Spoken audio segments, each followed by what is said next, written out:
Yes, please. Good evening, everyone. Welcome to SD Commerce Career, Sector 10, Panchkula. This is CA Dheeraj here, and hope so you're doing well. In the previous session, हम लोगों ने Indian economy का chapter number 2 that is all about 5 year plans in India के बारे में just अभी introduction आप लोगों ने स्टार्ट की थी. एंड बेसिकली ये टॉपिक की आप लोगों ने स्टार्टिंग जो करी सर वो कुछ 1950 में जब अपना कॉन्स्टिट्यूशन लॉन्च हुआ एंड 1951 में जब प्लानिंग कमीशन बनाई गई जो आज की डेट में नीति आयोग के नाम से जानी जाती है, जिसको 2015 के अंदर रिप्लेस्ड कर दिया गया था प्लानिंग कमीशन को. तो ये कोई सर अपना नया कॉन्सेप्ट तो नहीं है. 1951 से हम लोगों की ये प्लानिंग 5 ईयर प्लानिंग जो है चलती जा रही है.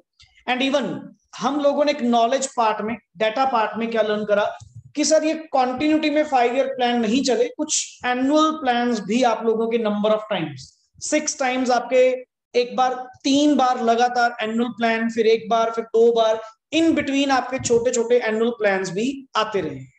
तो रेस्ट अपार्ट सर डाटाबेस को छोड़ो, नॉर्मली अगर हम बात करें सबसे पहले तो हम लोगों ने यहाँ पे जो टर्मिनोलॉजी यूज करी that is all about economic planning.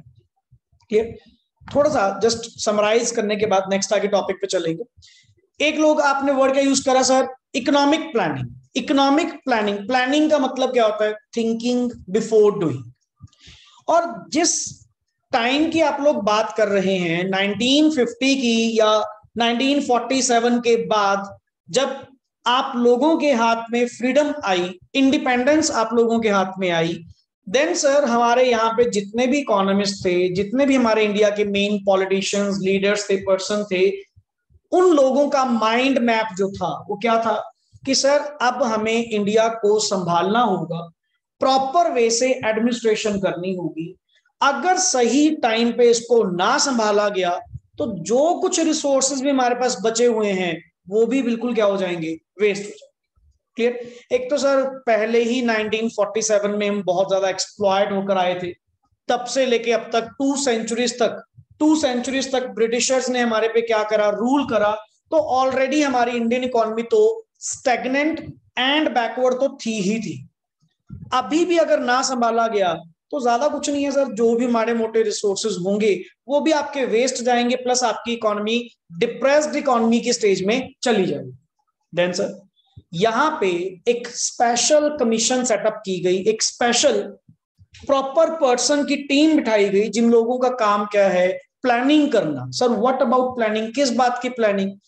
Economic जितने भी रिसोर्सेज हमारे पास हैं उन रिसोर्सेज की इफेक्टिव यूटिलाइजेशन करवाना प्लस ऑप्टिमम यूटिलाइजेशन करवाना, किस चीज को ध्यान में रखते हुए? इंडिया की प्रायोरिटीज को ध्यान में रखते हुए. दैट मींस प्रायोरिटीज को ध्यान में रखते हुए जहां जहां फॉरमोस्ट रिक्वायरमेंट है, सबसे पहले जहां रिक्वायरमेंट है, पहले आप रिसोर्सेज को वहां पे यूज करें. मतलब सर अभी भी माना तुम्हारे पास रिसोर्सेज कम थे बट तुझे रिसोर्सेज यूज करने से मना नहीं किया गया. रिसोर्सेज यूज करें बट सर इंडियन प्रायोरिटी को ध्यान में रखते हुए प्लस ऑप्टिमम यूटिलाइजेशन करें. मेरा फोकस जस्ट ये 2 वर्ड्स पे है. मैंने आपको ये नहीं कहा कि इन 5 ईयर टर्म्स प्लान्स के अकॉर्डिंग आपको यूज करने के लिए रोका गया कि रिसोर्सेज मत यूज करो, ऐसा कुछ नहीं है सर. देखो जब तक रिसोर्सेज यूज नहीं करोगे आप ग्रोथ एंड डेवलपमेंट नहीं कर पाएंगे.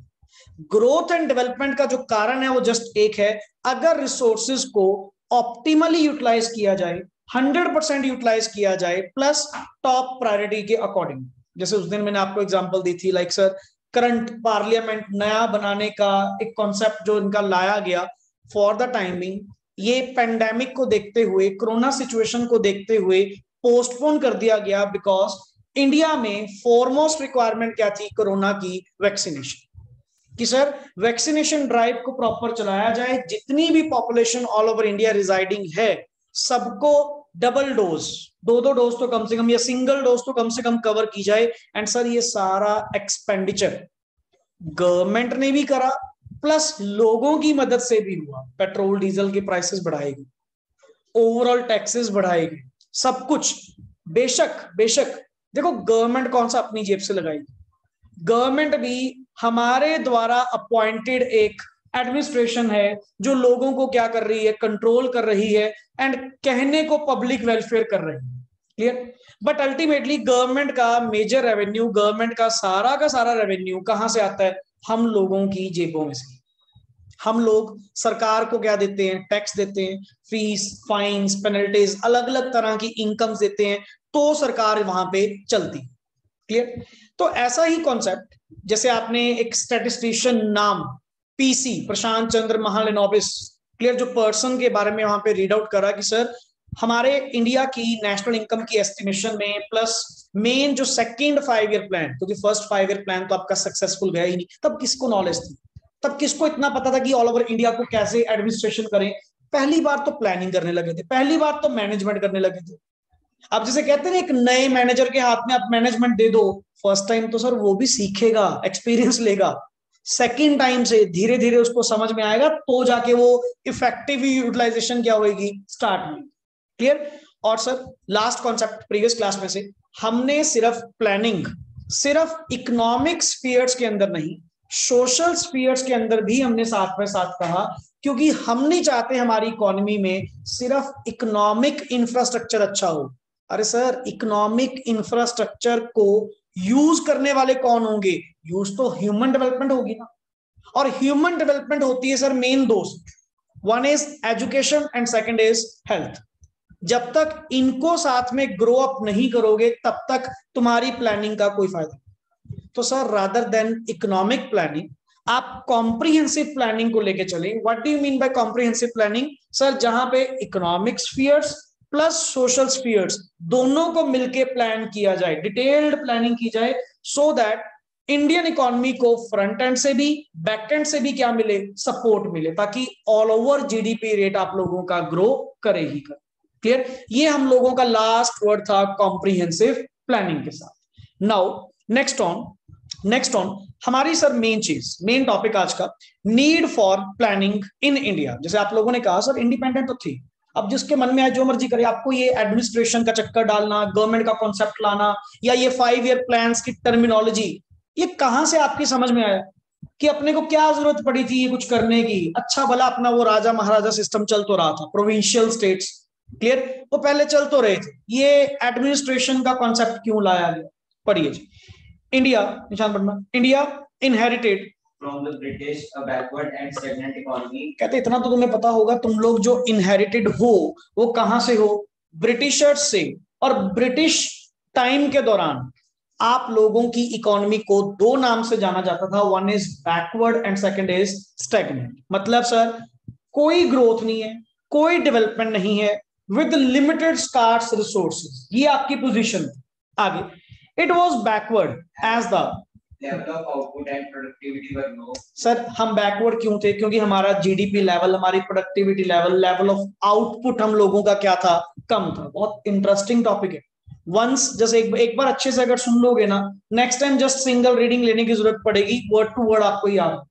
क्लियर? क्योंकि थोड़ी सी ना यहाँ पे जो है मैनेजमेंट लेवल की, जैसे आप लोग बिजनेस स्टडीज पढ़ते हैं, हल्की सी लैंग्वेज वो यूज है, क्योंकि प्लानिंग वर्ड आ रहा है ना, प्लानिंग वर्ड। जैसे आपने यूनिट 1 करा, यूनिट 1 के अंदर तो डिटेल्ड चल ही क्या रही थी, हिस्ट्री टाइप, कि सर 1947 में ये सिचुएशन थी, आप लोगों की ये ब्रिटिशर्स के कारण एक्सप्लॉयटेशन थी, ये थोड़ा सा लिटिल बिट मैनेजमेंट के साथ, तो यहाँ पे वर्डिंग आप लोगों की इजी है। पढ़िए जी। And it was stagnant as the GDP growth was dismal. Dismal का मतलब क्या होता है? एक्सट्रीमली लो।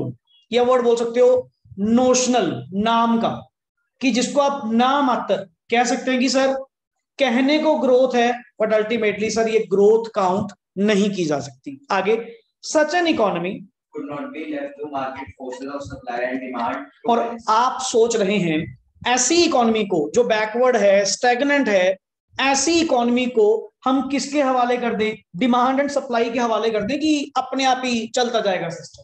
नहीं सर, अब ये सिचुएशन ऐसी नहीं थी कि जहां पे एक इकोनॉमी अपने आप को मार्केट फोर्स के बेसिस पे, डिमांड सप्लाई के बेसिस पे अपने आप को स्टैंड कर सके, ऐसी इकोनॉमी नहीं थी।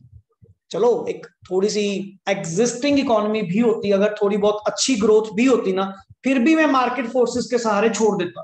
बट आप तो पहले ही कह रहे हो, तुम्हारा मेन रीजन क्या था? हमारी इकोनॉमी सर बहुत बैकवर्ड थी, स्टैग्नेंट थी, कोई जीडीपी रेट में कोई इंक्रीमेंट नहीं था, तो ऐसी कंट्री को आप प्योरली प्राइवेट सेक्टर के सहारे कैसे छोड़ सकते हो, प्योरली डिमांड सप्लाई के भरोसे कैसे छोड़ सकते हो? यहां पे सर, यहां पे पब्लिक सेक्टर का, गवर्नमेंट सेक्टर का होना यहां पे बहुत जरूरी था। एंड अगर गवर्नमेंट इन दिनों अपना रोल प्ले अगर ना करती ना सर, हमारी इकोनॉमी आज की डेट में एग्जिस्ट ही ना करती। क्योंकि सर वही बात है ना, प्राइवेट सेक्टर की तुम बात कर रहे हो, डिमांड सप्लाई की बात कर रहे हो, मार्केट फोर्सेस की। डिमांड सप्लाई या प्राइवेट सेक्टर कब एंटर करेगा, कब आप लोग पैसा इन्वेस्ट करेंगे एज अ प्राइवेट सेक्टर? जब मार्केट में क्या होगा, मनी फ्लो होगा, जब मार्केट में तेजी होगी। अब तुम एक तरफ तो बोल रहे हो कि तुम्हारी इकोनॉमी तो बैकवर्ड है, तुम्हारी इकोनॉमी तो स्टैग्नेंट है। एक स्टैग्नेंट इकोनॉमी के अंदर क्या आप कभी एज अ प्राइवेट सेक्टर क्या आप कभी इन्वेस्ट करेंगे? आजकल ट्रेडिंग का भी बड़ा जमाना है, हर पर्सनल बच्चा अपने अपने लेवल पे चल रहा है, देख रहा है शेयर्स के प्राइसेस क्या हैं। डूबती कंपनी में कोई पैसा इन्वेस्ट करता है क्या? क्यों? पता ही है सर लॉसेस में जाएंगे, पता ही है। तो एज अ प्राइवेट सेक्टर, और वो भी कब की स्टेज की बात कर रहे हो? After independence. आप ऐसी इकोनॉमी जो बैकवर्ड है, स्टैग्नेंट है, प्राइवेट सेक्टर के भरोसे कैसे छोड़ दोगे? प्योरली कैपिटलिस्ट इकोनॉमी कैसे सर? मतलब ही नहीं बनता, मतलब ही नहीं बनता। ये तो उल्टा और डिप्रेस्ड में चली जाती, ऐसे हालात में चली जाती जहां से बाहर निकलना मुश्किल ही हो जाता, नामुमकिन हो जाता। शुक्र मनाओ गवर्नमेंट एग्जिस्ट करी, गवर्नमेंट ने कुछ रूल्स एंड रेगुलेशंस बनाए, नए लॉज बनाए, कॉन्स्टिट्यूशन बनाया, प्रॉपर वे से वर्किंग चलाई, इन्वेस्टमेंट अपनी ओर से करी, मार्केट को बूस्टअप मिला, तो जाके तेरी इकोनॉमी हल्का सा स्टार्ट हुई। क्लियर? आगे पढ़िए sir. To trace its path of growth and development, ये तो अल्टीमेट सोच भी नहीं सकते कि डिमांड सप्लाई के भरोसे छोड़ देंगे। आगे, it needed, main line underline, it needed a big push of investment. क्यों सर? आपकी इकोनॉमी क्या थी? स्टैग्नेंट। और दूसरा वर्ड बैकवर्ड। अब एज अ प्राइवेट सेक्टर तुम तो इन्वेस्ट करने से रहे, और आपको पता है कि सर मार्केट को चलाने के लिए, इकोनॉमी को रन करने के लिए मार्केट में क्या चाहिए? इन्वेस्टमेंट। अब इधर से तेरी इकोनॉमी क्या है? डाउन। मार्केट तो क्या हो रखी है? बिल्कुल डाउन हो रखी है। तो प्राइवेट सेक्टर तो कभी इन्वेस्ट नहीं करेगा, प्राइवेट सेक्टर तो कभी भी पैसा इन्वेस्ट नहीं करेगा। तो वहां पे आएगा ही कौन? प्योरली गवर्नमेंट, जो उस इन्वेस्टमेंट को अपनी ओर से क्या करेगी? इन्वेस्ट करेगी, मार्केट में थोड़ा सा उछाल लाएगी, एंड आगे प्राइवेट सेक्टर संभाल लेगी, आगे प्राइवेट सेक्टर संभाल लेगी। अब लेट इट बी, जैसे हम नॉर्मली कहते हैं, एक कंपनी की जो बेसिकली मार्केट प्राइस था वो इतना एग्जिस्ट करता, जो डाउन रेटेड था। अब डाउन रेटेड होने के कारण कोई भी उसमें पैसा इन्वेस्ट नहीं करता था। मतलब इस कंपनी को क्या चाहिए? अब बिग पुश ऑफ क्या? इन्वेस्टमेंट। कि कोई पर्सन इस कंपनी में पैसा लगाए सही, इसका शेयर प्राइस क्या होगा? अप। एंड बढ़ते शेयर को देखते हुए प्राइवेट इन्वेस्टर्स भी क्या होंगे? अट्रैक्ट, और तेरी मार्केट चल जाएगी। बट सर सवाल तो ये है, वो पहला बिग पुश ऑफ इन्वेस्टमेंट करेगा कौन? एज अ प्राइवेट सेक्टर मैं तो बैकआउट, मैं तो कभी ना करूं। और तुम्हारे वो क्लासिकल्स, जो स्टार्टिंग में हम लोगों ने कॉन्सेप्ट पढ़ा था, टू स्कूल ऑफ थॉट हैं, one is classicals and second is Keynesian. Latest paper अभी जो हुआ है, ये बातों बातों में ही मैंने क्वेश्चन उनको कहा था और लिखवाया भी हुआ था, जो आप कह रहे थे कि सर ये एक्स्ट्रा पार्ट हमने लिखा हुआ है, उसी में से क्वेश्चन निकल कर आया। क्या कहते जी? Full employment equilibrium is the normal feature as per the Keynesian theory. गलत। ये क्लासिकल्स की सोच थी, पुराने इकोनॉमिस्ट जो हमारे थे उनकी सोच थी कि full employment equilibrium is the normal feature. Sir कोई ऐसी इकोनॉमी नहीं है जहां पे ऑलरेडी रिसोर्सेज फुली एम्प्लॉयड होंगे। और तेरे क्लासिकल्स ही कहते थे गवर्नमेंट की तो जरूरत ही नहीं है, जो भी डिसीजन लेने हैं ये मार्केट फोर्सेस अपने आप डिसीजन लेंगे, गवर्नमेंट की हमें जरूरत नहीं है। For what to produce, how to produce and for whom to produce, हमें गवर्नमेंट की जरूरत नहीं है। ये क्लासिकल्स का कहना था। मैं क्या फिर अब आओ ना, अब करो क्लासिकल्स को आगे। जितने भी तुम्हारे पुराने इकोनॉमिस्ट थे, एडम स्मिथ, रिकार्डो, मार्शल, पीगू, जितने भी थे, करो इनको आगे कि तुम्हारे अकॉर्डिंग तो ये डिसइक्विलिब्रियम क्या है, शॉर्ट लिव्ड है, कि अपने आप सही हो जाएगा। फिर अब क्यों जरूरत पड़ी, अब क्यों जरूरत पड़ी प्लानिंग कमीशन बनाने की, क्यों जरूरत पड़ी? क्योंकि सर जो बिग पुश ऑफ इन्वेस्टमेंट आप लोगों को चाहिए था ना, वो सिर्फ गवर्नमेंट ही कर पाएगी। वही बात है ना, एक बार चिंगारी लगानी तो पड़ेगी ना, मार्केट में फ्लो तो इंक्रीज बूस्ट अप करना पड़ेगा ना, और एक बार बूस्ट हो गई ना, आगे प्राइवेट सेक्टर आगे संभाल लेगा। मानते हैं कि मिक्स्ड इकोनॉमी रही है इंडिया में स्टार्टिंग से, हमारी पब्लिक प्लस प्राइवेट सेक्टर लोगों ने मिलकर क्या करा, इस इकोनॉमी को रन करा। और आज की डेट में भी पब्लिक प्लस प्राइवेट मिलकर इस इकोनॉमी को क्या कर रही है, रन कर रही है। बट सर इतनी टेंडेंसी आप लोगों को भी क्लियर होगी, and you are all are basically part of private sector, not the public. हम में से सरकारी कौन है, कोई भी नहीं। तो हम लोग बेसिकली अगर कभी भी इकोनॉमी में पैसा इन्वेस्ट करेंगे, आप एक सिंपल सी बात बताओ, तुम लोगों ने अगर 100 रुपया भी इन्वेस्ट करना है, तेरे माइंड में फर्स्ट वर्ड क्या आता है, रिटर्न, प्रॉफिट। सर कुछ मिलेगा, फिर तो पैसा इन्वेस्ट करें, नहीं अपने को जरूरत है क्या करने की, वही 100 रुपया संभाल के रखें या अपनी कंजम्पशन पे लगाएं, इन्वेस्ट करने की क्या जरूरत है। हाँ बट अगर सर अच्छा प्रॉफिट होगा, कोई पैसे दो ज्यादा बनेंगे, आप अभी पैसा इन्वेस्ट कर देते। कहता ना अभी तो नहीं है, अभी तो मार्केट आपकी किस में जा रही है, डाउनवर्ड जा रही है, अभी तो मार्केट आपकी डिप्रेशन में, पागल हो गए क्या, क्यों इन्वेस्ट करेंगे, छोड़ परे, जो मेरे हाथ में मन करे 100 रुपया वो भी जाएगा, कम से कम आज उसको मैं खाऊंगा, अपनी डिमांड्स पूरी करूंगा, 100 का 100 तो है, 100 का 100 तो है ना। अब जैसे आप लोग जब इन्वेस्ट करते हैं, आपके पास कई तरह की ऑप्शंस आती हैं सर। एक होती है मार्केट बेस्ड, जैसे म्यूचुअल फंड्स, आजकल बड़ी ऐड आती है म्यूचुअल फंड सही है, क्लियर। और एक होती है सिक्योर्ड इन्वेस्टमेंट। सिक्योर्ड इन्वेस्टमेंट का मतलब क्या है, लाइक बैंक में एफडी करवाना, या कहीं भी ऐसी गवर्नमेंट अप्रूव्ड सिक्योरिटीज लेना, एनएससी नेशनल सेविंग सर्टिफिकेट्स लेना, ऐसी भी आती है। अब वही बात सर, एक कॉमन सा rule, more the risk more the profit. अब म्यूचुअल फंड्स में शेयर मार्केट में पैसा लगाना, पैसा बनता भी बहुत है और पैसा जाता भी बहुत है, इसमें तो सर एक्सपीरियंस है ये हर पर्सन का। अब अल्टीमेटली जिन्होंने बनाए हैं वो बहुत पैसा बनाया है, और जिनका गया है घर बार भी लुट गया। क्यों सर, मार्केट बेस्ड है, मार्केट जिधर को उछाल लेगी उस तरफ तेरी इन्वेस्टमेंट जाएगी, रिस्कियर है। अब कई कहते हैं ना जी ना, अब पैसे काम में पड़ना ही नहीं, मेरे को बेशक कम मिल जाए, कोई नहीं, कम रिटर्न मिल जाए, मैं तो बैंक में एफडी करवा लूंगा, कम से कम पैसा पक्का तो मिलेगा, या मैं तो गवर्नमेंट की सिक्योरिटी परचेज कर लूंगा, गवर्नमेंट के कुछ डिबेंचर, गवर्नमेंट के बॉन्ड्स परचेज कर लूंगा, जिसके ऊपर मुझे क्या मिलता रहेगा, इंटरेस्ट मिलता रहेगा। वो मिलेगा तो सही, फिक्स तो है कि हाँ मिलेगा ही मिलेगा। मार्केट का कोई भरोसा नहीं है, मार्केट का कोई भरोसा नहीं है, तेज उछाल आ गया तो बहुत ऊपर ले जाएगी, बूम पीरियड, एंड अगर सर डिप्रेशन की स्टेज आ गई तो मार्केट बिल्कुल डाउन भी जा सकती है। तो सोच समझ कर इन्वेस्ट करें।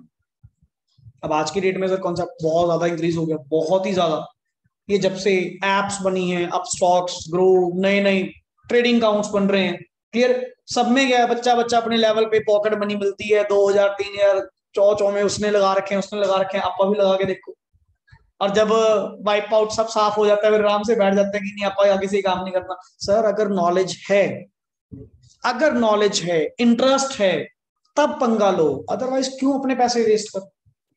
इससे बेटर कहीं सिक्योर चीज में लगाते, कम से कम उल्टा रिटर्न तो मिलती, चाहे कम मिलती, 5% मिलती, 6% मिलती, पर मिलती तो है। Sir market based means knowledge, वही बात यहां पे कहते सर आप हमसे पूछ रहे हो कि प्लानिंग करने की क्या जरूरत थी, क्यों आप लोगों को इतना सिस्टम ये बनाना पड़ा, 5-5 साल की सरकार आपको देनी पड़ी, गवर्नमेंट की नीड ही क्या है सर। कहता वो जो स्टार्टिंग है ना, वो जो इनिशियल पॉइंट है, उस इनिशियल पॉइंट से जो ग्राफ स्टार्ट होगा वो किसके कारण होगा, गवर्नमेंट के कारण ही होगा। एंड गवर्नमेंट भी अगर पीछे हट जाती ना, गवर्नमेंट भी अगर बैकआउट कर जाती तेरे क्लासिकल्स के अकॉर्डिंग कि हमें तो जरूरत ही नहीं जी गवर्नमेंट की, अगर ये भी बैकआउट कर जाती, हमारी इकोनॉमी डेड खत्म होती उस टाइम पे। अभी भी समझो सर, एट प्रेजेंट जितनी बुरी सिचुएशंस आती हैं, जितना कुछ भी होता है, प्राइवेट सेक्टर कभी आगे नहीं होता। सबसे पहले इनिशिएशन कौन करता है? पब्लिक सेक्टर, गवर्नमेंट करती है। फिर देखो देखी नेक्स्ट आगे धीरे धीरे करते मार्केट में कौन आता है? Public sector, sorry private sector. So this is the need, only one word. क्या हमारी इकोनॉमी बैकवर्ड एंड क्या थी? स्टैग्नेंट। एंड उसको बूस्टअप करने के लिए हमें क्या चाहिए थी? इन्वेस्टमेंट। और प्राइवेट सेक्टर कभी भी पैसा इन्वेस्ट नहीं करेगा जब तक मार्केट में प्रॉफिट नहीं होगा। So here comes the need for a planning commission in India, जो प्रॉपरली प्लानिंग कमीशन करे और इस इन्वेस्टमेंट को क्या करे? स्टार्ट करे। Clear? Last word, hence supported by the government, hence the records to economic planning. और ये हमें जरूरत पड़ी इकोनॉमिक प्लानिंग, और कोई कारण नहीं था।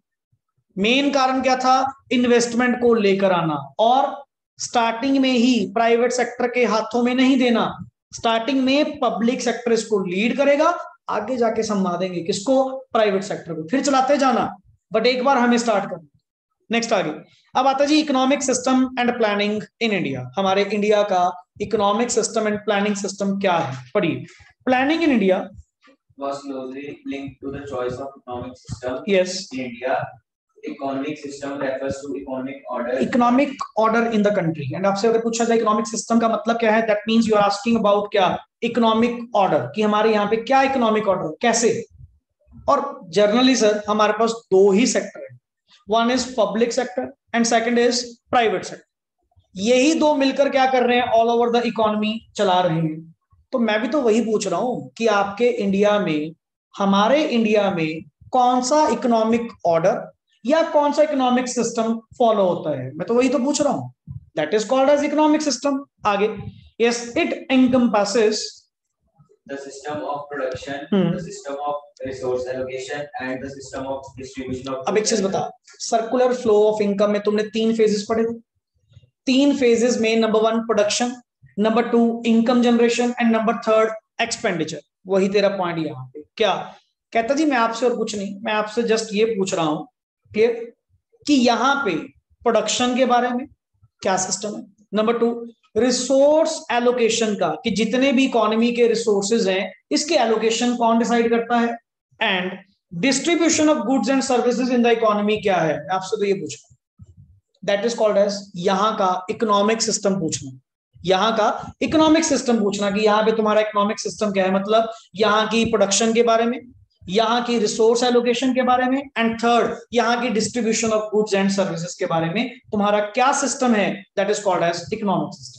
आगे, from this system of production we mean the way goods and services are produced in Yes. the economy. From the system of resource allocation we mean what goods and services are produced in the economy. बिल्कुल, अरे तीन decision तो हैं, what to produce, how to produce and for whom to produce. वही language rotate करके लिखा हुआ। Clear? कहता है जी रिसोर्स एलोकेशन से आपका क्या मतलब है? जैसे आपने कहा कि system of production, what do you mean by system of production? मैं ये पूछ रहा हूं यहाँ पे आपकी कितनी गुड्स एंड सर्विसेज प्रोड्यूस्ड की जाती है, ताकि पता तो लगे।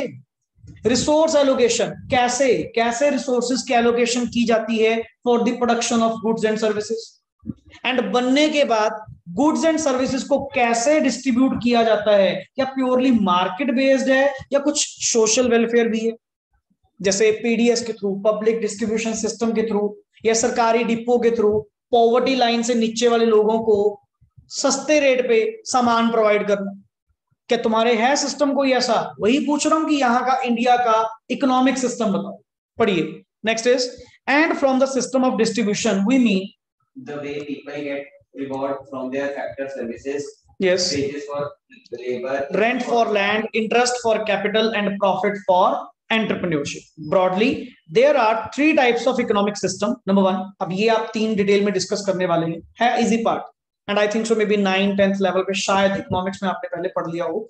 एक होती है सर आपकी, देख वर्ड से क्लियर है, कैपिटलिस्ट इकोनॉमी, जिसको मैं शॉर्ट वर्ड बोलता हूँ प्राइवेट सेक्टर, प्योर। दूसरा वर्ड क्या लिखा हुआ है? सोशलिस्ट। सोशलिस्ट इकोनॉमी कौन सी होगी? जिसमें मेन रोल प्ले प्योर किसके हाथ में होगा? गवर्नमेंट। सोशलिस्ट, सोशल वेलफेयर करने वाली।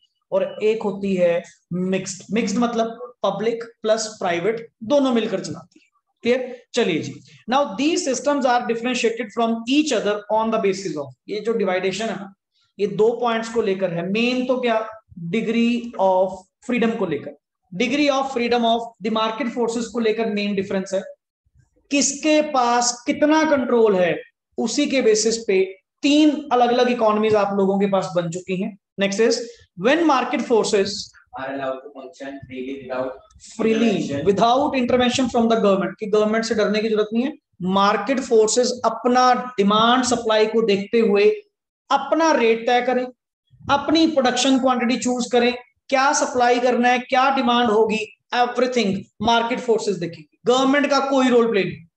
क्लियर? दैट मींस जो भी आप लोगों का रेट होगा, ये डिमांड सप्लाई ऑटोमेटिकली क्या करेंगे, चूज करेंगी, आपको गवर्नमेंट को बीच में पड़ने की जरूरत नहीं। क्लियर? सर ऐसी इकोनॉमी जहां पे प्योर सारा कंट्रोल किसको दे दिया आपने, कैपिटलिस्ट को। क्लियर? कैपिटलिस्ट मतलब प्राइवेट सेक्टर को। अब या तो महंगाई बहुत शूट अप करेगी, क्योंकि सर डिमांड सप्लाई अगर रेट तय करने लग गई, फिर तो सर मन करे रेट बहुत ज्यादा हो जाए, या बहुत ज्यादा क्या हो जाए, कम हो जाए। मतलब सर इन्फ्लेशन की स्टेज एंड डिफ्लेशन की स्टेज कॉमन रहेगी, क्योंकि या तो मार्केट शूट अप करेगी या बिल्कुल डाउन जाएगी। क्योंकि तुमने क्या कर दिया, कंट्रोल किसके हाथ में दे दिया, डिमांड सप्लाई के हाथ, प्राइवेट सेक्टर के हाथ में। खुद ही देखो, जो रेट निकलता है वो निकालो, वो लगाओ, जो मर्जी चार्ज करो। सर या तो प्राइस बहुत ज्यादा होगा या बहुत ज्यादा कम होगा। आगे पढ़िए। Yes, capitalist economy is set to prevail and profit maximisation, underline, profit maximisation is the undercurrent. Undercurrent का मतलब क्या हुआ, of production activity in such an economy. मतलब यहां पे आपका जो मेन फोकस होगा ना, वो सिर्फ किस चीज के ऊपर होगा, सिर्फ एक ही चीज के ऊपर होगा, प्रॉफिट है तो वो चीज बनाओ। वो जो तुम मुझसे पूछ रहे थे ना कि व्हाट टू प्रोड्यूस, कहते मैं कौन हूं तुम बताने वाला, मार्केट बताएगी ना। कहता आप कौन सी इकोनॉमी में एग्जिस्ट करते हो, कैपिटलिस्ट में हो ना। तो कैपिटलिस्ट क्या कहती है, मार्केट में डिमांड सप्लाई को क्या करो, चेकआउट करो। जो प्रोडक्ट की डिमांड ज्यादा निकल कर आ रही है, प्रॉफिट उसमें ज्यादा है, पहले वो बना। और आप मुझसे सवाल पूछ रहे हो what to produce and how to produce, बताने की जरूरत है क्या? मार्केट फोर्सेस बता तो रही हैं कि तेरा सबसे ज्यादा प्रॉफिट इस प्रोडक्ट में से है, सर आप यही प्रोडक्ट बनाओ। Rather than dealing in the variety of products, आप वही प्रोडक्ट बनाओ। This is the main concept. और क्या समझ गए ना? नॉर्मली, क्योंकि देखो प्राइवेट सेक्टर, हम लोग अपने रिसोर्सेस को, कैपिटल को, अपनी लेबर को, अपनी जमीन को, जो भी मेरे पास इनपुट्स हैं, मैं तो सर वहां लगाऊंगा जहां मुझे बेस्ट रिजल्ट्स मिले। अब यहां पे एक चीज, सिंपल सा पॉइंट, एट प्रेजेंट मैं बिलोंग किसको करता हूं, प्राइवेट सेक्टर। ये सारा सिस्टम, सारा वेंचर, सारी इन्वेस्टमेंट मेरी लगी हुई है। अब कल को भी नेक्स्ट ऑन अगर मैं कुछ इन्वेस्ट करूंगा, कुछ भी नया चेंज करूंगा, कोई नया पैसा लगाऊंगा, मैं किस चीज को देखते हुए लगाऊंगा, प्योर प्रॉफिट कि अगर तो सर आपका पैसा इन्वेस्ट करने से रिटर्न अच्छी आ रही है, इनकम अच्छी आ रही है, फिर तो सर मोस्ट वेलकम, लगाओ पैसा। एंड आप देर भी नहीं करते, लगाओ जो चीज चाहिए। यहाँ सर ये स्केल लगाना, अपना प्रोजेक्टर लगाना, लगाओ, कोई दिक्कत नहीं। पता है कि सर ये अपनी वैल्यू एडिशन लेकर आए, ये मुझे उल्टा प्रॉफिट की ओर लेकर आए, लगाओ। और जहां मुझे लगेगा कि ये एक्सपेंडिचर करने की जरूरत नहीं है, फालतू का एक्सपेंडिचर है, या ये बेनिफिशियल नहीं है, मैं उसी टाइम उस एक्सपेंडिचर को क्या कर दूंगा, कट कर दूंगा। मतलब मैंने इकोनॉमी के बारे में नहीं सोचना, इकोनॉमी के मनी फ्लो के बारे में नहीं सोचना, मैंने किसके बारे में सोचना, प्योर अपने बारे में। भाई पैसा जाने से मुझे कुछ मिलेगा, मैं तो ये पूछ रहा हूं। सरकार कभी पैसा खर्च करने से पहले ये सोचती है क्या? वो जो खर्च करती है, irrespective of profit, irrespective of income level, उनको होता है कि सर मार्केट में फॉर द टाइमिंग पैसा जाना चाहिए, हमें कल को कुछ मिले ना। हम जो पैसा इन्वेस्ट करेंगे, हम जो पैसा लगाएंगे, फॉर द टाइमिंग मार्केट तो स्टेबल हो जाएगी,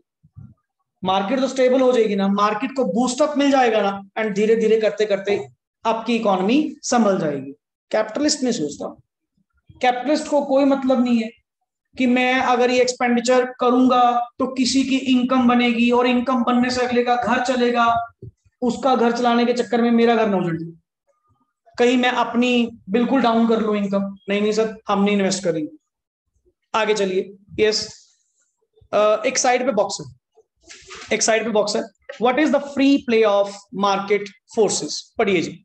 it refers to situation when the government of a country does not interfere, underline does not interfere, does not interfere with the market forces of demand and supply।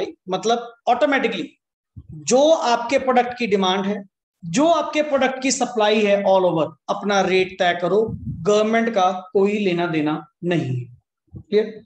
आज की date में ये बता, आज की डेट में हम प्योर कैपिटलिस्ट इकोनॉमी में है, या मतलब क्या हमारे पास फुल फ्रीडम है कि हम अपना रेट जो मर्जी चाहे तय कर सकते हैं? बताइए क्यों? अब मेरे सेक्टर में मैं जिस प्रोफेशन में हूं, मेरे सेक्टर में कितनी फीस चार्ज करनी है क्लाइंट से, कितनी फीस चार्ज करनी है स्टूडेंट से, क्या गवर्नमेंट का कोई रोल प्ले है? नहीं। बट यही अगर मैं बात लेकर चलूं बेसिक नेसेसिटी की, बेसिक नेसेसिटीज की, बेसिक नेसेसिटीज के केस में, जैसे आप लोग ये कनक, चावल, जो बेसिक नेसेसिटीज के अंदर क्या होते हैं, कवर अप होते हैं, क्लियर? उनके केस में क्या आपकी मनमर्जी होती है कि आप जितना मर्जी रेट तय कर सको? वहां पे गवर्नमेंट की क्या होती है? इंटरवेंशन। एक लास्ट टॉपिक +1 का, मिनिमम प्राइस, मैक्सिमम प्राइस, जिसको आपने price flooring and price ceiling, 2 topics पढ़े थे सर। वैसे देखो अल्टीमेटली आज के टाइम में, या इवन जब से आप ये स्टार्ट कर रखा है मिक्स्ड इकोनॉमी में, कोई ऐसा प्रेशर नहीं। आप अपना रेट तय कर सकते हैं। ये पड़ा नीचे तेरा ग्राफ, जहां डिमांड सप्लाई रुकेगी, कोइंसाइड करेगी, that is your equilibrium price. And according to demand and supply तेरा प्राइस भी क्या करता रहेगा? फ्लक्चुएट करता रहेगा। गवर्नमेंट को कोई दिक्कत नहीं, कोई दिक्कत भी नहीं है। Clear? But sir if you are dealing in essential goods, अगर आप एसेंशियल गुड्स में क्या करते हैं? डील करते हैं। नेसेसिटी गुड्स में क्या करते हैं? डील करते हैं। देन गवर्नमेंट बीच में इंटरफेयर जरूर करेगी कि जी इससे ऊपर नहीं जाना चाहिए, इससे नीचे नहीं जाना चाहिए। देन गवर्नमेंट जरूर आएगी। अदरवाइज कोई दिक्कत नहीं। अदरवाइज सर आप अपना रेट, कल को आप भी तो बिजनेस करोगे, कल को आप बिजनेस ओपन करेंगे, आप अपनी सर्विसेज या आप अपने गुड्स के चार्जेस क्या गवर्नमेंट से पूछकर करोगे क्या? नहीं सर, आपकी सर्विस, आपके चार्जेस, जितने मर्जी चार्ज करें। अब कई बार नॉर्मली क्लाइंट्स मेरे पास आते हैं कि मान लो रिटर्न फिलअप करनी है, कोई रजिस्ट्रेशन करवानी है, कोई जीएसटी का मैटर है, कोई मैटर है कंपनी के रिलेटेड है। समटाइम्स तो ये भी नहीं पता होता किसी से क्या चार्ज करा, किसी से क्या चार्ज करा। अकॉर्डिंग टू द सर्विस, जो मेरे मन में आया मैंने कह दिया, जो मेरे माइंड में आया कि हाँ इनके इतने बनते हैं, ठीक है। तो क्या मुझे को गवर्नमेंट ने रेगुलेट करा क्या? नहीं सर, मेरे केस में कोई रेगुलेशन थोड़ी है। क्लियर? पढ़िए next. Yes, producers are free to allocate resources to the production of different goods and services with main word with a view to maximizing their profit। मतलब सर रिसोर्स एलोकेशन के time क्या तुझे government से पूछने की जरूरत है कि सर रिसोर्सेज को कहां पे लगाया जाए, कि मैं रिसोर्सेज को कहां पे यूज करूं? Sir you are in capitalist economy, and capitalist economy में सारी गेम किसके ऊपर डिपेंड करती है? Pure demand and supply.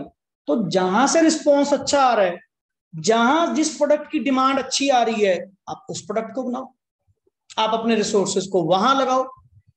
अब कई बार नॉर्मली क्या होता है, आप वैरायटी के चक्कर में ना, वैरायटी ऑफ प्रोडक्ट्स के चक्कर में अपना मेन प्रोडक्ट भी खो बैठते। क्यों? पहले आप फोकस थे सिर्फ एक ही प्रोडक्ट के ऊपर। क्लियर? अब जब डे बाय डे, एक सिंपल सा रूल है, जब डे बाय डे तक को उसमें से डिमांड बढ़िया निकल रही है, अच्छा आउटपुट निकल रहा है, बढ़िया प्रॉफिट निकल रहे हैं, तेरे को अगले प्रोडक्ट्स में जाने की क्या जरूरत है? पहले उसको तो पूरा कर ले, पहले अपने रिसोर्सेज को वहां तो लगा ले। जब एस्टेब्लिश हो जाएगा ना, बाद में जो मर्जी लॉन्च कर देना, वो भी बिकेगा। लाइक कुरकुरे, कॉमन से एग्जांपल, छोटे से एग्जांपल है। कुरकुरे में स्टार्टिंग में जस्ट 2-3 टेस्ट लॉन्च कर, जस्ट 2-3, एंड जब लोगों की जुबान पे आ चुका ना अल्टीमेट, कि मतलब अगर स्नैक्स टाइम में लेना है तो सर कुरकुरे ही परचेज करने हैं या लेज ही परचेज करने हैं। जब बन चुका ब्रांड उसके बाद तो जो मर्जी बना। कुरकुरे की सर अब नमकीन्स भी आती हैं और भी आती हैं, वो भी चली जा रही है, वो भी बिकी जा रही है। क्यों? अब आप क्या हो चुके, एज अ ब्रांड एस्टैब्लिश हो चुके। अब जैसे आप लोगों ने शार्क टैंक देखा है जो बीच में स्टार्ट हुआ था, उसमें कई बार बड़े बड़े एंटरप्रेन्योर्स, अभी ये लास्ट वीक की बात है, अशनीर ग्रोवर एंड जो गजल अलग ये हयात में आए हुए थे यहाँ, एंड उनके साथ लंच या डिनर भी प्लान था कि अगर आप कोई अपना बिजनेस इनिशिएटिव है अगर आपके पास, तो एज एन एंटरप्रेन्योर आप उनसे मिल सकते हैं। उसकी टिकट थी कोई 2000 4000। अच्छी बात थी, बढ़िया चीज थी। अल्टीमेटली अगर तुम्हारे पास है, वैसे खाना खाने जाना नहीं है, क्लियर। अगर तेरे पास कोई बिजनेस आइडिया है तो उनसे मिलने का, वैसे तो मिलने से रहे। अगर मिलना चाहते हैं तो उनके यहाँ पे मीटिंग थी, किसी प्रॉपर शेड्यूल हो रखा था कि आप अपना बिजनेस आइडिया, वो आपको गाइड करेंगे कि आप कहाँ पे, आपको अगर उनको अच्छा भी आया मे बी वो इन्वेस्टमेंट भी देंगे। कई बार वहां पे ना जितने बड़े बड़े एंटरप्रेन्योर्स अगर आते भी थे, जो लॉन्च होते थे, वो इतने सारे बड़े सारे प्रोडक्ट लॉन्च कर रखे सर, हमारे 20 प्रोडक्ट आते हैं। फिर उनमें से अगर आपने डिसीजन देखा हो, इन्वेस्टमेंट डिसीजन, वो स्पेशल पूछते थे आपके इनमें से मेन प्रोडक्ट कौन से, या जितनी भी तुम्हारी टर्नओवर है, turnover means sales, turnover means sales, जितनी भी तुम्हारी टर्नओवर है। कोई कहता सर हमने लास्ट ईयर 5 करोड़ की टर्नओवर करी, लास्ट ईयर हमने इतने करोड़ की टर्नओवर करी। अच्छा वो तो ठीक है, बट मैं आपसे डाइवर्सिफिकेशन लेना चाहती हूं अल्टीमेटली, कि अगर 5 करोड़ की सेल है, मेजर सेल किस प्रोडक्ट में से आ गई। फिर वो कहते हैं सर हमारे मेन प्रोडक्ट तो ये दो हैं, ये दो हैं। जब तेरे मेन प्रोडक्ट ये दो हैं जिनकी डिमांड नेवर एंडिंग है, उसके चक्कर में तूने बाकी प्रोडक्ट्स क्यों बनाए? फिर बाकी प्रोडक्ट की पूछते हैं कॉस्ट, जिनकी कॉस्ट होती है हाई, रेवेन्यू क्या होता है कम, दैट मीन्स तुम तो लॉस ले रहे हो, तुम तो लॉस ले रहे हो। सर आपको रिसोर्स एलोकेशन ही नहीं करनी आ रही। वो यही तो बताते हैं बार बार कि सर आपको रिसोर्स एलोकेशन ही नहीं आ रही। जब मार्केट में से डिमांड तेरी इस मेन प्रोडक्ट की है, आपसे वो डिमांड तो पूरी नहीं हो रही, उसके चक्कर में तुम सप्लाई कर रहे हो वो प्रोडक्ट्स की जो बिकते नहीं, जो चलते ही नहीं है। तो आपको सर बनाने का फायदा क्या हुआ? आप तो नुकसान में जा रहे हो। कल को फिर अगर हमने पैसा इन्वेस्ट कर दिया, आप तो हमारा पैसा भी डुबोगे। नहीं नहीं सर, हमें आपका वेंचर पसंद नहीं है। यही यही पॉइंट्स हैं। आप मुझसे पूछ रहे हो रिसोर्स एलोकेशन क्या है, मार्केट ही बता रही है, मार्केट ही बता रही है। जिसकी डिमांड ज्यादा है लगा दे। तेरे में कौन सा कोई गवर्नमेंट की इंटरवेंशन है कि गवर्नमेंट से पूछना पड़ेगा? You are purely private sector. आप देखो जहां अच्छा मिले, with the view to maximise your profit. हमें तो इतना पता है जी, एक एक रुपए का हिसाब लेना है, एक एक रुपए के ऊपर पैसा कमाना है, छोड़ना कुछ नहीं है। तो जहां से पैसा मिले ले, ये भी कर देंगे सर, ये भी काम हो जाएगा। जहां डिमांड मिले उसके अकॉर्डिंग सप्लाई में आगे चल। They will simply produce what goods they fetch at a high price and high profits. Simple. No matter whether the poor get even the minimum of food or not, shelter, clothing, रोटी कपड़ा मकान मिले ना मिले, अपने को कोई मतलब नहीं।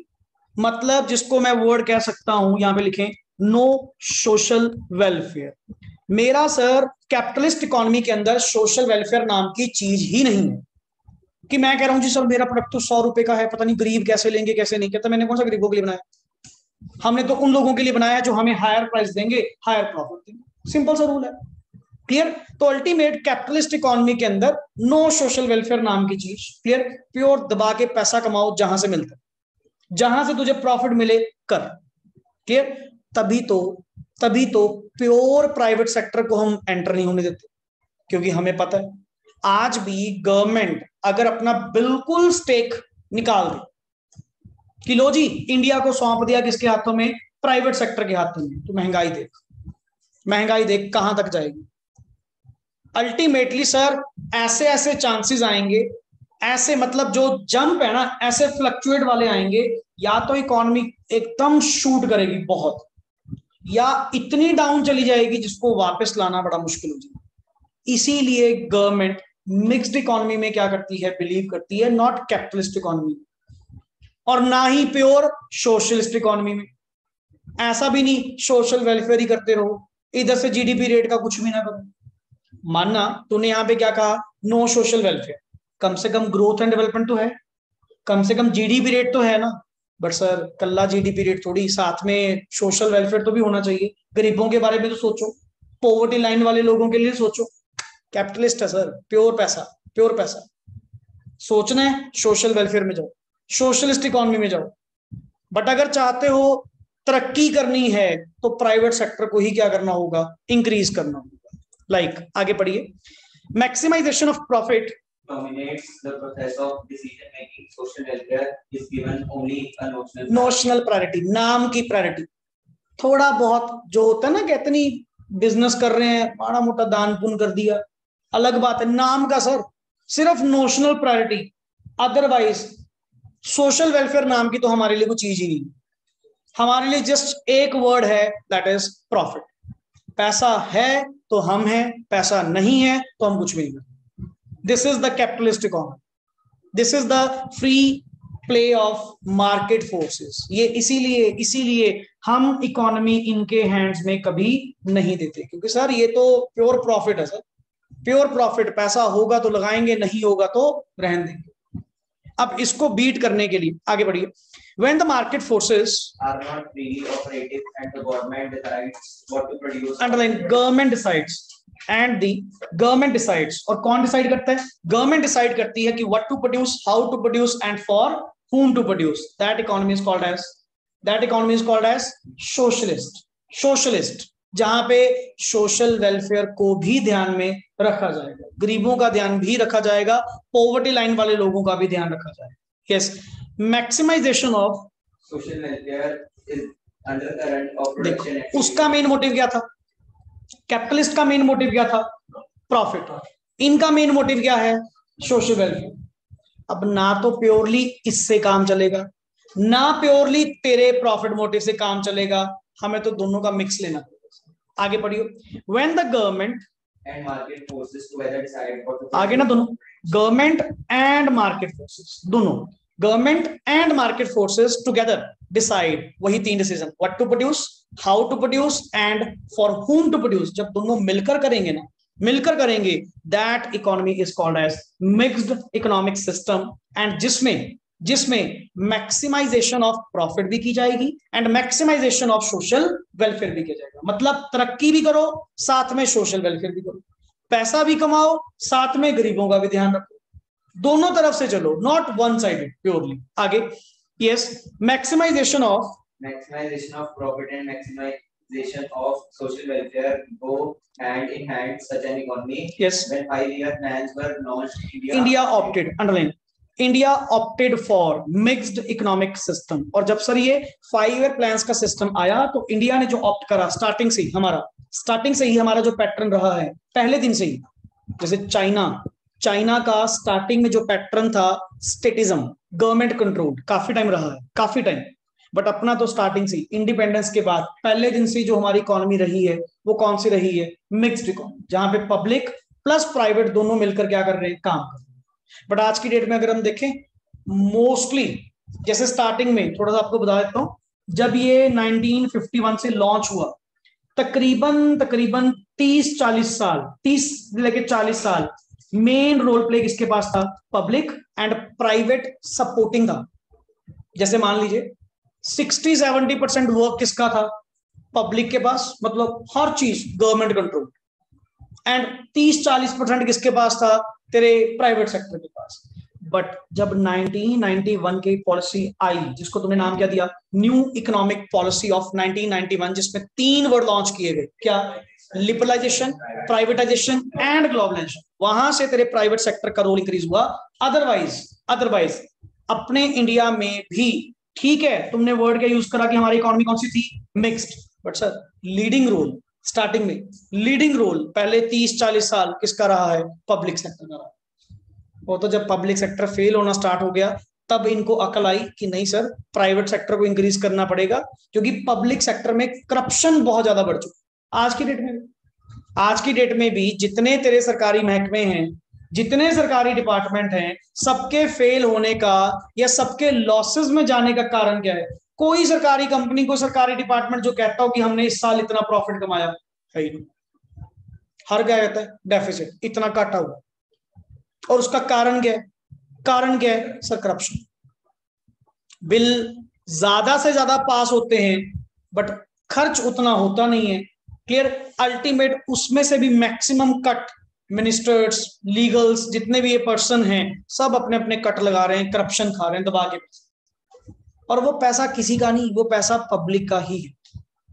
सरकार के पास कौन सा पैसा है?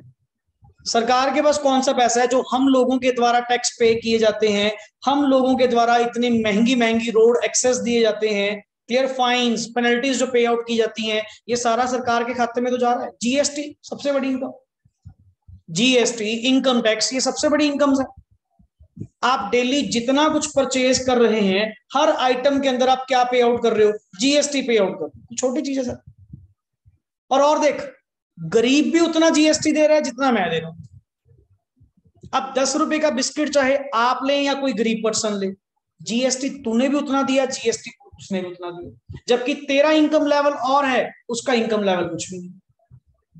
सर वही बात है ना, ये तो प्योर जनता को लूटा जा रहा है। तभी तो यहाँ पे व्हाइट ब्लैक का चक्कर बहुत है, व्हाइट मनी, ब्लैक मनी। उसका कारण क्या है? उसका कारण क्या है कि लोग टैक्स पे नहीं करते। टैक्स पे क्यों नहीं करते? क्योंकि हमें पता जी हमें कौन सा कोई बेनिफिट मिलना है, बचा लो जो बचता है। उल्टा यही कहते हैं हम एज अ सीएस, हम तो कहते हैं उल्टा टैक्स भरो। और क्लाइंट पता क्या कहता है? इतना टैक्स भरना है बस, बाकी जैसे मर्जी सेट करो। प्रॉफिट हमें नहीं पता, साल में बताते रहा करो कौन कौन सेविंग करनी है, क्या करना है, अपा सरकार को इतना टैक्स नहीं देना। ये एंटरप्रेन्योर्स का माइंड मैप। और उसका कारण क्या है? वो क्यों टैक्स दे के राजी नहीं है? हमें कौन सा कुछ मिलना है। और उल्टा जो आज कमा रहे हैं, अच्छा उसमें से हिस्सा दे दे, मिलना कुछ है। और फॉरेन में, अदर कंट्रीज में मैक्सिमम लोग टैक्स पे करके क्यों राजी हैं? क्योंकि उनको पता है सर हमारी गवर्नमेंट हमारे सिटीजन का करती बहुत है। महीने के महीने अकाउंट में पैसे, ओल्ड एज पेंशन, आपका ख्याल रखना, पता नहीं क्या क्या तरह के इंसेंटिव्स आप लोगों को मिलते हैं, मेडिकल फैसिलिटी आप लोगों को फ्री है, एजुकेशन बच्चों की वो फ्री है। बर्डन किस बात का है? वो कहते हैं उल्टा ले लो, टैक्स ले लो, अच्छी बात है, कोई दिक्कत नहीं, क्योंकि उनको पता है कि हम अगर यहाँ के सिटीजन्स हैं तो हमें वो सारा क्या मिलेगा? वापस मिलेगा, इन द फॉर्म ऑफ हमारी केयर करेंगे, हमारी संभाल करेंगे। यहाँ पे तो कोई संभाल ही नहीं। अगला कहता जी अपने दम पे ही करना पड़ेगा, इनको टैक्स देने की जरूरत नहीं है। ये नेगेटिव अप्रोच बन चुकी है। सरकार करे, सरकार सर मैक्सिमम बेनिफिट्स दे, नई नई पॉलिसीज बनाए, बट सर आप जिसके साथ कंपेयर कर रहे हो, जिन कंट्रीज के साथ आप कंपेयर कर रहे हो फॉरेन में, उनकी पॉपुलेशन तो भी देखो कितनी है, उनके पास एरिया कितना है, पॉपुलेशन कितनी है, और अपने पास एरिया कितना है एंड पॉपुलेशन कितनी है। किस किस को कंट्रोल करोगे? किस किस के लिए रिसोर्सेज को मैनेज करोगे? Not possible, not possible. आप यूएसए से कंपेयर कर रहे हो, उनकी पॉपुलेशन काउंट करना और अपने यहां की काउंट, मे बी 5 टाइम्स निकले, 5 टाइम्स। उनके आई थिंक सो यूएसए की 30-32 करोड़ है शायद, मे बी एट प्रेजेंट, पक्का नहीं याद मुझे। और अपने यहाँ पे कितनी है? 135-140 करोड़ पॉपुलेशन है। कहां से कंट्रोल करोगे सर? बात कर रहे हो आप डेवलप्ड कंट्रीज के साथ मिलने की, लेवल भी तो देखो। कनाडा से कंपेयर करते हैं जी, कनाडा में तो लिविंग स्टाइल बड़ा अच्छा है, उसके पास एरिया तो भी चेकआउट कर, इंडिया का 7 टाइम्स एरिया है कनाडा के पास, इंडिया का। और पॉपुलेशन, कितनी पॉपुलेशन है? जितनी हमारे अकेले पंजाब में, जितनी अकेली हमारे पंजाब में 3 करोड़, 3-3.25 करोड़ पॉपुलेशन है उनकी, इतनी तो हमारे अकेले पंजाब में है। यूपी से तो क्या कंपेयर करोगे, वहां तो पॉपुलेशन ही बहुत है। समझ गए ना? तो अल्टीमेट एरिया 7 टाइम्स, पॉपुलेशन तो पता नहीं कितने नंबर ऑफ टाइम्स कम है। क्यों नहीं वहां पे बेटर फैसिलिटीज मिलेंगी? क्यों जितने यहाँ के इंडिया के मतलब पॉपुलेशन है मैक्सिमम उन कंट्रीज में जाना पसंद करती है? क्योंकि वो तो कह रहे हैं आ जाओ, हमारा तो एरिया वैसे भी खाली पड़ा है, बर्फ भी पड़ती है वहां पे, और कौन सा कुछ पड़ता है, आओगे कुछ काम ही आएगा, अर्बनाइजेशन ही होगी। वैसे भी क्या है रूरल एरियाज में, वैसे भी क्या है बर्फ पड़ी हुई है, आबाद तो नहीं है ना एरियाज। उल्टा पॉपुलेशन आएगी, नए शहर बसेंगे, नया काम होगा, जीडीपी रेट क्या करेगा, राइज करेगा। हम तो कहते हैं जी आ जाओ, वो तो कहते हैं दोनों हाथ से आ जाओ तो कोई दिक्कत नहीं है, जितने कॉलेज, अब कॉलेज और बन जाएंगे कोई दिक्कत नहीं। बड़ी है। हमारा तो सर उल्टा काम चलेगा, हमारी कंट्री तो उल्टा क्या बनेगी, स्ट्रांग बनेगी। और अपने वाले कहते हैं जाओ जाओ निकलो यहां से, पहली पॉपुलेशन बहुत हो रखी। और नेचुरली सर करियर ग्रोथ भी कुछ भी नहीं है। अगर एज अ नॉर्मली अगर हम बात करें, अगर सिंपल सिंपल कोई आप ग्रेजुएशन भी कर लेते हैं, you don't have any career in future. In reality struggle है सर और कुछ नहीं। यहां तो अल्टीमेटली बनने के बाद भी, कुछ अच्छी डिग्रीज लेने के बाद भी स्ट्रगल है। तो मेरे को ये नहीं समझ आ रहा, जो ये पढ़ते नहीं है, जो नॉर्मल ग्रेजुएशन वगैरह करते हैं, एजुकेशन स्टैंडर्ड है ही नहीं है, वो क्या सोचकर बैठे हैं भाई, क्या सोचकर बैठे हैं। अगर तुम्हें नौकरी पे कोई रखे, 10,000 से ऊपर नहीं रखेगा। एंड 10,000 तो एक ऑफिस बॉय को मिलता है चाय पानी पिलाने में आज की डेट में। चलो मैं कहता हूं 15,000 में भी रख ले, चल कि सर अपनी वैल्यू है, 10 से 15 पे तो आए। 15,000 में क्या फैमिली का सोचते हो, क्या फैमिली गुजारा करेगी बताओ। वन टाइम पार्टी करने जाते हो, 5,000 तो मिनट में लगाते हैं वन टाइम का। 15,000 में फैमिली सरवाइव करवानी सर आप लोगों ने, फैमिली। एंड फैमिली के एक्सपेंसेस बहुत होते हैं, सब तरह की फैसिलिटीज, क्या क्या कवर करोगे भाई। इसीलिए कहते हैं सर, इसीलिए कहते हैं कि या तो बिजनेस सेटअप है बहुत बढ़िया, फिर तो चिंता किस बात, ठीक है ना, फिर तो चलो एज पर बिजनेस लाइन में बढ़िया चल रहा है, अपनी फैमिली बिजनेस में ही चलो। अगर है सर ताजा कमाओ ताजा खाओ, पढ़ना पड़ेगा, पढ़ना पड़ेगा, सेल्फ स्टैंडिंग क्रिएट करनी पड़ेगी। वंस एक बार मेहनत कर ली ना, वंस एक बार आपने 4 साल, यही होते हैं 4 साल, यही +2 लेवल पे तो आप हो ही चुके हो, नेक्स्ट आगे 3 साल आपके और हैं, जब तक आप ग्रेजुएशन या कोई अच्छी डिग्री करोगे। 4 साल मेहनत कर ली, 40 साल जी लोगे, 4 साल ऐश कर ली, 40 साल मरोगे। और अपनी सोच क्या कहती है, अपनी सोच क्या कहती है, 4 साल ऐश कर लो। सर 4 साल मेहनत कर लो, एंड मेहनत कर लो का मतलब नहीं छोड़ दो सब कुछ, ऐसा कुछ नहीं होता। 4 साल मैनेज कर लो, थोड़ा सेक्रीफाइस कर लो। वंस स्टैंडिंग क्रिएट हो गई ना आपकी, एक बार कोई एजुकेशन डिग्री या मे बी आपका बिजनेस सेटअप या जिस भी प्रपोजल में आप सोच रहे हैं अपने आप को, या मे बी फॉरेन सेटल्ड या what ever the cases, after that जिंदगी है सर। आफ्टर दैट आप ट्रैक पे आ चुके, उसके बाद आपका कॉन्टिन्यूटी अर्निंग स्टेज ही है। अब कईयों के बड़े शॉर्ट स्पैन गोल होते हैं, सर 4 साल ऐश कर लीजिए, कर ले भाई, 4 साल तो कर लेगा, बाप का पैसा खा लेगा, कितना खा लेगा। या तो है कि बहुत पड़े अंगार बड़े पड़े, फिर तो बात अलग है जी, ठीक है ना। नहीं तो अदरवाइज ये 4 साल अगर वेस्ट कर लिए, उसके बाद तो कुछ करने लायक वैसे नहीं रहेगा, वैसे ही डेड। क्यों, ऐशो आराम पड़ जाएगा ना बॉडी को, इतना तो कंफर्ट जोन में चले जाते हैं हम लोग भी। एंड उसके बाद वैसे नहीं कुछ होगा, कोई छोटी मोटी नौकरियां करोगे, 10, 15, 20 हजार की नौकरियां करोगे, फिर उतने लेवल पे घिसते रहो सारी उम्र, फिर वैसा लेवल रहेगा। इससे बेटर होता है कि सर 4 साल अपनी बढ़िया सोच है, बढ़िया सोच में तो हम कहते हैं जी कम टाइम में कुछ ज्यादा मिले तो ज्यादा अच्छा है, कि 4 साल मेहनत कर लेंगे ना एक बार, फिर 40 साल खाएंगे बैठ के आराम से, फिर आराम से आपकी स्टैंडिंग क्रिएट होगी। अब जैसे नॉर्मली मैं कहता हूं कि हम लोगों ने मेहनत करी, 4 साल पढ़े, डिग्री ले ली ना, लाइफ टाइम ये डिग्री मेरे से कुछ छीन के दिखा दे, मान चुका, टिल डेथ मेरे आगे 2 वर्ड लिखे होंगे, सी,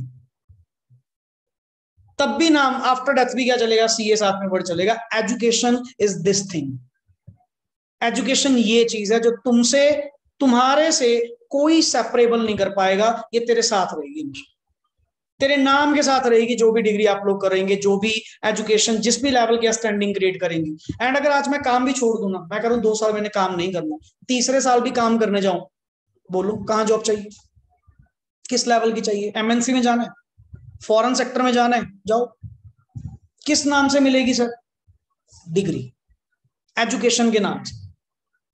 this is the thing sir, this is the thing. And आजकल तो सर नई नई डिग्री से बहुत ज्यादा हो चुकी हैं, नेक्स्ट लेवल, मतलब नए नए कॉन्सेप्ट्स आते जा रहे हैं, फॉरेन का स्कोप बहुत ज्यादा इंक्रीज हो चुका। बट डिग्री यहां से करके जाना, फॉरेन का खर्चा क्यों खड़ा कर रहे हो, वहां पे जाके डिग्री करना, उससे बेटर इंडिया में बैठ के पेपर होते हैं आजकल, यहीं से करके जा, सीधा डायरेक्ट जॉब पे जाइए, वहां पे व्हाइट कॉलर जॉब, ऐसे ही ब्लू जॉब में लगे हुए वहां पे, पहले तो लेबर की तरह काम करेंगे, वहां पे जाके फिर बाद में जाके सेट होएंगे। पहले ही व्हाइट कॉलर जॉब में जाओ, पहले ही व्हाइट कॉलर जॉब में जाओ। क्या डिग्री चाहिए उनको? उन्हीं की डिग्री चाहिए। इतनी अपॉर्चुनिटीज आज के टाइम में कम्युनिकेशन से, इंडिया में बैठ के पेपर होंगे सर, आप वही डिग्री यहां से करके जाओ, डायरेक्टली जॉब पे जा, फर्स्ट क्लास जॉब में जाते सारी सर पैकेज तेरे तैयार है। हम कहते नहीं सर, पहले वहां पे जाएंगे, सेटल होएंगे, ठीक है ना, फिर साथ साथ कोई डिग्री करेंगे, पहले तो घर वालों का निबेड़ दो जो है, ठीक है ना, 20-25 लाख ला के कम से कम वो भेजेंगे, फिर वहां पे जाके मेहनत करनी होगी, साथ पे साइड कॉलेज की फीस निकालनी होगी, घर वाले दोबारा थोड़ी भेजेंगे, वो तो तुम्हें मेहनत करनी पड़ेगी वहां पे, ठीक है ना, फिर माड़ा मोटा कोर्स कोई करोगे और वैसे ही वर्क बेसिस पे वहां पे रह जाओगे, ये नहीं सर। तो अल्टीमेटली अल्टीमेटली हमारा वही बात है कि यहां जो इंडियन इकोनॉमी का सिस्टम रहा है, स्टार्टिंग से ही आपकी मिक्स्ड इकोनॉमी रही है, मतलब गवर्नमेंट प्लस प्राइवेट दोनों मिलकर चलेंगे, गवर्नमेंट एंड प्राइवेट दोनों मिक्स ही रहे हैं, क्लियर। एंड गवर्नमेंट का जो कॉन्सेप्ट रहा है, गवर्नमेंट बेसिकली अल्टीमेटली स्टार्टिंग में लीडिंग रोल किसका रहा है? प्योरली सर गवर्नमेंट का, एंड सेकेंडरी रोल किसका रहा है? हमेशा प्राइवेट का। बट 1991 के बाद आपकी सिचुएशंस क्या कर दी गई? चेंज कर दी गई, क्लियर। आगे बढ़िए, salient features, merits and demerits of each of these economic systems are discussed as under. This will enable us to understand why India opted for mixed economic system. अब one by one हम लोगों ने ये cover up करना है। Just आज capitalist पढ़ेंगे, अगली दो बाद में कैपिटलिस्ट, क्योंकि अभी स्टार्ट हमारी हो चुकी है। पढ़िए, अब तेरे सामने देखे डायग्रामेटिकली भी इन्होंने क्या कर रखा है? रिप्रेजेंट कर रखा है, जहां पे डिमांड सप्लाई आपका रेट क्या करेंगे? तय करेंगे कि मार्केट में आपका प्राइस क्या होगा। That depends upon the demand and supply factor. पढ़िए, a capitalist economy, also called market economy or capitalism, is defined as the one in which means of production are owned by individuals. Sir यहाँ पे जितने भी तेरे means of production है वो owned by individuals हैं। owned by the individuals का मतलब क्या है? गवर्नमेंट का रोल नहीं है, गवर्नमेंट का कंट्रोल नहीं है, गवर्नमेंट के रिसोर्सेज नहीं है, रिसोर्सेज मेरे हैं। एंड अगर रिसोर्सेज मेरे हैं तो मैं जैसा चाहूं उनको क्या कर सकता हूं? कंट्रोल कर सकता हूं, clear. Next is, and the individuals are free to take their economic decisions। और आप एज एन इंडिविजुअल जो डिसीजन लेना चाहो, जो प्रोडक्शन करना चाहो, जहां रिसोर्सेज लगाना चाहो वहां पे रिसोर्सेज लगा सकते हो। हमारी ओर से कोई रोक टोक नहीं है, क्योंकि आप कैपिटलिस्ट इकोनॉमी में हैं, एंड कैपिटलिस्ट इकोनॉमी में गवर्नमेंट का कोई रोल प्ले नहीं। ये तेरे सामने प्योर डिमांड सप्लाई का कॉन्सेप्ट है, जहां तुझे फायदा दिखे अपने वहां पे रिसोर्सेज को लगाकर प्रोडक्शन स्टार्ट हो, हमें कोई दिक्कत नहीं। और दूसरी बात, रिसोर्सेज भी किसके हैं? इंडिविजुअल के अपने हैं। गवर्नमेंट मेरे पे क्यों चलाएगी भाई? या तो हो कि रिसोर्सेज किसके हैं? गवर्नमेंट के हैं, कि गवर्नमेंट बताएगी जी क्या प्रोडक्शन करनी है, क्योंकि चीज अगले की। बट यहां तो सर थिंग्स ही मेरी हैं, रिसोर्सेज ही मेरे हैं। तो रिसोर्सेज जब मेरे हैं तो आपको इस बात में कोई प्रॉब्लम नहीं होनी चाहिए। लाइक फीचर्स, अच्छा underline the word, as guided by the principle of, main focus, principle of क्या लिखा हुआ है? Profit maximisation. आपका तो मेन कॉन्सेप्ट जस्ट एक है कि प्रॉफिट मैक्सिमाइजेशन होती रहनी चाहिए। आगे चलिए, फीचर्स, यस प्लीज।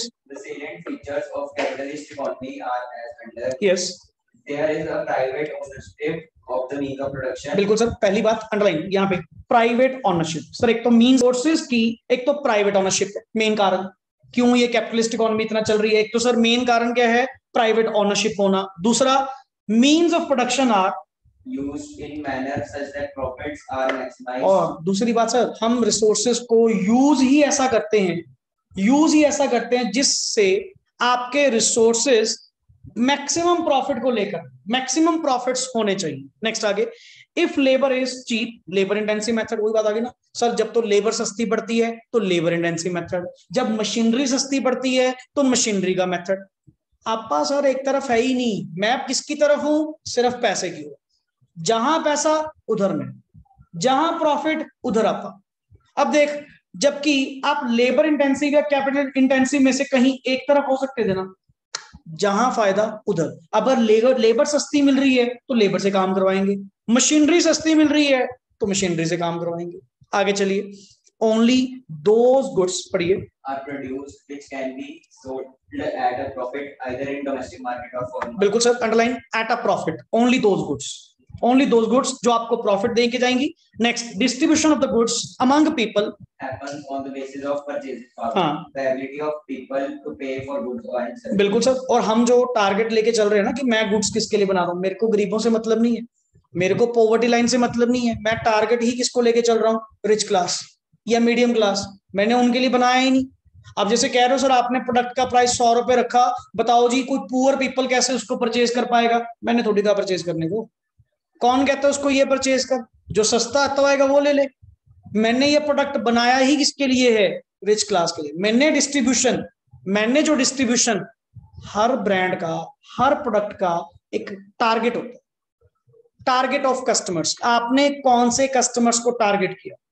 अब जैसे जो बड़े ऑटोमोबाइल्स में हैं, ऑडी, बीएम, मर्सिडीज, इनका टारगेट तेरे ये नॉर्मल लोग थोड़ी हैं, नॉर्मल मिडिल क्लास लोग थोड़ी हैं, पुअर क्लास लोग थोड़ी हैं। वो तो कौन है, वो मारुति वाले देख रहे हैं, मारुति वाले हुए या अल्टीमेट तेरे हुंडई वाले हुए या आजकल और भी निसान वगैरह, और ये इनका टारगेट है सर कि अपना इन लोगों को हिट करना है कि जो 4-5 लाख 8 लाख तक की गाड़ी लेना चाहते हैं, और जिसने लेनी ही 50 लाख की है ना, वो हमारे पास है टारगेट सर। अब कोई गरीब बताओ जी कैसे ऑडी ले पाएगा, हमने कहा क्या ऑडी लेने के लिए, हमने टारगेट ही पहले किसको करा है, रिच क्लास को, ताकि जल्दी जल्दी हमारा प्रोडक्ट किसी के पास हो ही ना सर। और अकॉर्डिंग टू दैट इकोनॉमी में वो क्या बन जाते हैं, स्टेटस, कि जिसके पास सर ये बड़ी कार है तो अल्टीमेट नेचुरली उसकी बात अपने आप ही होगी। 50 लाख की कार है, कार तो 5 लाख वाली भी चलती है, 4 टायर तो उसके भी है, ये क्या कुछ ज्यादा स्पेशल चलती है सर, अपने आप में एक स्टेटस, एक ब्रांड, एक privilege.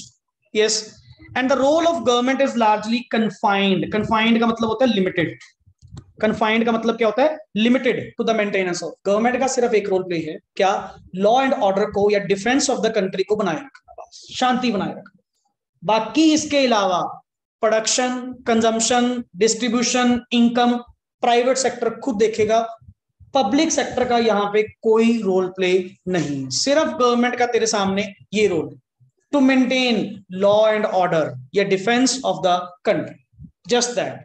merits, last word, the principal merit of this system is that it promotes क्या, self interest, and profits are maximized and GDP growth is accelerated। ये तो मेरिट है कि हाँ सर आपका जीडीपी रेट क्या करेगा, राइज करेगा, अच्छी तरक्की मिलेगी, अच्छी ग्रोथ मिलेगी। बट डीमेरिट में क्या आएगा सर, आप सेल्फ इंटरेस्ट के चक्कर में ना कलेक्टिव इंटरेस्ट भूल गए, अपना अपना सोचते हुए गरीबों के बारे में भूल गए। पढ़िए, the principal demerit of this system is that it ignores underline, it ignores collective interest of the society। तेरे को सोसाइटी से मतलब ही नहीं, तेरे को मतलब सिर्फ किससे था, पैसे थी। मतलब डीमेरिट में सबसे बड़ा मेन पॉइंट क्या आया, नो सोशल वेलफेयर, कि सर आपका यहाँ पे सोशल वेलफेयर नाम की चीज ही नहीं। Clear, only those goods are produced which yield, जो आपके लिए क्या लेके आते हैं, हाई प्रॉफिट्स लेकर आते हैं, तुम्हें पॉवर्टी लाइन से मतलब ही नहीं। Clear, accordingly production is directed to satisfy the needs of, underline, needs of rich. हम बना ही किसके लिए रहे हैं, रिच क्लास के लिए, capitalist, capitalist purely. Clear, the poor people suffer deprivation, there is growth without, underline, अच्छा वर्ड है, growth important, growth without, growth है but without social justice, without social welfare. Clear, and the planners felt that, पढ़िए, adopting a market economy model of growth would mean that majority of the people of the country would be left behind without the chance to improve their quality। बड़ी सही बात है। अब आपके according पता क्या है, जिसके पास पैसा है उसकी तो लाइफ है, अब जिसके पास पैसा नहीं है उसके वाले में स्ट्रगल वही पड़ा आपके सामने। एट प्रेजेंट, आज की डेट में सर अपने जो शहर हैं, हम तो अल्टीमेटली बिलीव करने लग गए सर अगर तो पैसा है तो इस शहर में लाइफ है, अगर पैसा तेरे पास नहीं है तो प्योरली सर आप बहुत सारी थिंग्स, बहुत सारी फैसिलिटी से डेप्रिवेशन करेंगे, दूर कर दिए जाएंगे, एंड सोसाइटी आपको अडॉप्ट ही नहीं करेंगी, to be very clear. But अगर तेरे पास पैसा है तो तुम यहाँ की सारी लैविश प्रॉपर्टीज, लैविश फैसिलिटीज का बेनिफिट ले सकते। फिर तो यही डिवाइडेशन हो गई ना, जिसको वर्ड क्या बोल रहे हो, उनके लिए बनाओ जो रिच है, तो तेरे मिडिल क्लास या पुअर क्लास ये कहां गए, कहता हमने कौन सा इसके लिए बनाया, हम तो प्योरली जो हमें पैसा देगा, जो हमें प्रॉफिट देगा, हम उसको सामान देंगे।